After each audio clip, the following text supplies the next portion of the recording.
tip that I would give people planning a digital signage network to give them the biggest chance for success would be to think very carefully about what scale of network are you building and what kind of infrastructure do you need. If you're building a big enterprise scale network, you need enterprise grade components, whether they are the screens, the software to run them, to sell the media, to manage the process. Because if you get that wrong and you wake up 12 months later and all of a sudden you have thousands of screens deployed and realize you need to change, it can be an unbelievably painful process to do that. So think long and hard about what you're going to need for the business that you're planning to build. I'd say that's probably the biggest tip. Okay, so the biggest tip I would have around content and capturing people's attention is that a digital sign is more than just a pixelated version of static. It can do things that static can't. It can respond to the conditions around it. You can conditionally serve different ad creative based on what kind of day it is, what conditions there are around the sign. You can play video.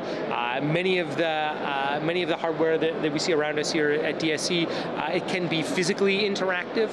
Take that into account. Use the medium for what it can offer above and beyond what traditional media can. Okay, so what are the biggest challenges that the industry is facing today? In my part of the industry, which is programmatic media sales on top of the digital signage assets, it's really data. And that term data can mean a lot of things to a lot of people. What I'm referring to specifically here is the count. How many people are in front of each screen at any given moment? And then also the composition. Who are they? Are they luxury shoppers? Are they mortgage intenders? Are they parents? Are they teenagers? Are they senior citizens? Who is it and how many people are there? It sounds like a really trivial problem, but when you look at the diversity of out-of-home, it's really like a bunch of media as opposed to one medium. A roadside board on highway is really different animal than mall signage or signage within a movie theater, for example, or on a transit system. Some publishers, some media owners have really deep relationships with their audience and are able to surface really rich data about how many people are in front of a screen at any given moment and who they are. And others have almost no data.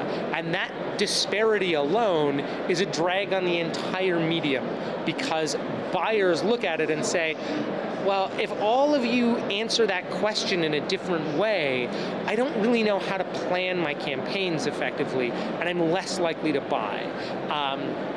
Existing budgets and existing buyers are comfortable with that, but as we look to grow as a medium to new buyers, we need to answer that question in a very coherent and consistent way. How many people and who are they? Okay, top 3 mistakes made in digital signage deployments. I don't know necessarily exactly what the top 3 are, but in my opinion, in my experience, I would say not having the right data, not thinking about what tools that I need to collect data about my audience. Being very limited in who I sell to and how I package and position my inventory, and just doing it on a slot in a loop basis. There's nothing wrong with a slot in a loop, but it's merely one construct that I can sell, and there are myriad others that might be more valuable to an advertiser. And the last I would say is not obeying the first tip that I gave, which is investing in the wrong grade of infrastructure. If you're building an enterprise network, you need enterprise-grade equipment and software. If you're not, then maybe you don't. But it's a really costly, expensive, and annoying exercise to fix it once you've got it wrong. What trends do we see in how data is being collected within the medium? We're seeing a big push towards on-device data capture, whether it's cameras, motion detection, face recognition, device detection, so Wi-Fi sniffing, and cell data.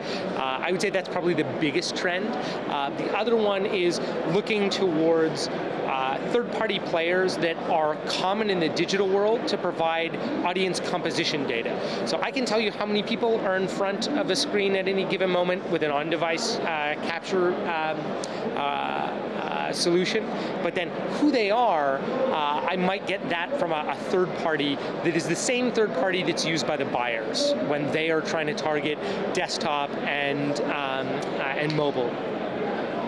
How does Broadsign and how does the industry address the idea of data privacy in an era where media demands that it be more measurable and more accountable, and society is maybe less comfortable with that happening everywhere we go? So I think the first is to work with really good partners and to ask really difficult questions about where data comes from. Is it collected properly? I think there's a big part for legislation to play here. We as a society, as citizens, have to decide what are we comfortable with. We like the efficiency of the modern economy.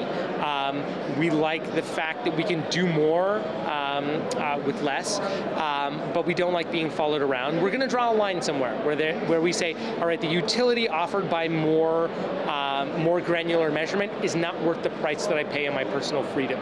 That's not a decision that I want any company to make, and I say that as a corporate citizen and an executive of a company. That's a decision that I want all of us to make, and then codify either through legislation or policy. And so I think that's on government to make those decisions. Then it's on great partners data partners to follow that policy. And then we as a platform, so we adhere to it by making sure that we're asking the tough questions of people who are putting data in the system, by having very rigorous standards around what data we will even ingest into the system. So we we ensure that we are never in violation of things like GDPR by building a system that can't ingest personally identifiable information.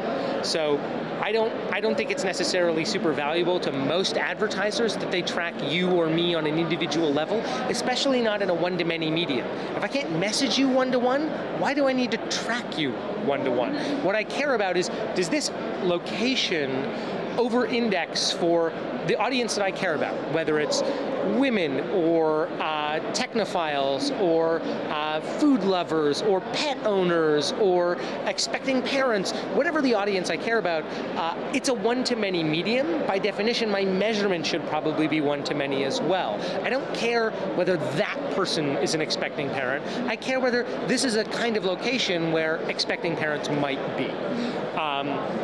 And so we build a system that only transmits that kind of data. And then the last one is for all of us to collectively vote with our wallets, to use the systems that we think adhere to the principles that we're comfortable with, and to not use the ones that we don't. Okay, how does DSE help me do my job? That's a long list. I mean, the very first piece is just everybody's here, right? I think I've done more business in the last 24 hours than I have in the last 3 weeks. It's a great conference with great speakers, great exhibitors, great attendees. Just by coming here and walking the floor, you get a sense for where the industry is going to be in 12 months, 18 months, 2 years. It's a small investment in your time to get a very good feeling for where we're going as an industry. The single biggest benefit that DSE provides for us as a company is exposure to new customers. We have a ton of existing relationships that we have meetings with here, but I've just spent a couple hours in our booth talking to people who we didn't know they existed. They may have heard of us through marketing or word of mouth, and are able to come up and get their questions answered. Whether or not it results in a sale immediately, that's valuable. We get feedback from the market, and it's super valuable for us. I think 2019 is going to be a very big year for data-driven media buying in digital out-of-home. And I think we're going to see buyers start to expand the data triggers that they use beyond just what screen is it in which location, and to a variety of other triggers, whether it's transit schedules, weather, traffic, the presence of an audience that they care about, a million other factors that none of us know are important yet, because some 26-year-old media planner didn't know that she could target that way, and this year she's going to find out that she can, and she's going to come up with an idea that's going to revolutionize how we sell what we sell.